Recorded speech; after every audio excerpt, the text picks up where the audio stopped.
नमस्कार, मी पूजा. स्वागत आहे तुमचं आपल्या नवीन व्लॉगमध्ये. आज आम्ही दिवाळीचा अभ्यास जी ॲक्टिव्हिटी क्राफ्ट बुक होती ती कंप्लीट करायला घेतली होती. 2 दिवस आधीच द्यायची होती, पण आम्ही झोपा काढत होतो असं म्हणायला हरकत नाही. नंतर आम्हाला आठवली की अरे देवा, हे द्यायचं आहे. मग आम्ही पटापट सगळे क्राफ्ट बुक कंप्लीट केली. जे ॲक्टिव्हिटी होत्या त्या करून घेतल्या. बघू शकता इथे काय काय छान छान ॲक्टिव्हिटी मुलांना दिल्या होत्या, त्या सगळ्यांनी अथर्वने करून घेतल्या. मग आम्हाला असं वाटलं काहीतरी वेगळं खाऊया, म्हणून आम्ही घरीच ब्रेड पिझ्झा बनवला. त्यासाठी मी कांदा टोमॅटो बारीक चिरून घेतलं, कॉर्न उकडून घेतले आणि मस्त असं ब्रेडला डेकोरेट केलं. सॉस लावलं, कांदा टोमॅटो कॉर्न त्याच्यावरती टाकून घेतले. त्याच्यानंतर चवीनुसार आणि तुम्हाला जसं तिखट आवडतं त्यानुसार आम्ही त्याच्यावर चिली फ्लेक्स टाकले. बघू शकता तुम्ही. चीज टाकून घ्यायचे, मी चीज किसून टाकून घेतलं आहे. जसं तुम्हाला चीज आवडतं तसं टाकून घ्यायचं आहे तुम्ही. बघू शकता. तो कुणाकुणाला ब्रेड पिझ्झा आवडतो, मला तर आवडतो बाबा.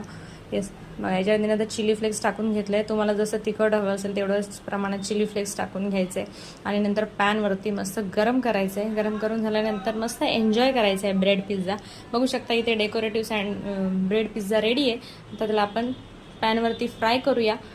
अशा प्रकारे मी फ्राय करून घेतलेलं आहे. माझ्याकडे ओव्हन नाही आहे त्याच्यामुळे मी तव्यावरतीच फ्राय करून घेतलेलं आहे. आपल्या इथे ब्रेड पिझ्झा रेडी आहे. येस, एन्जॉय करू शकता सॉस बरोबर. व्हिडिओ आवडला असेल तर चॅनलला लाईक शेअर सबस्क्राईब नक्की करूया. भेटूया नेक्स्ट व्लॉगमध्ये. तोपर्यंत बाय बाय.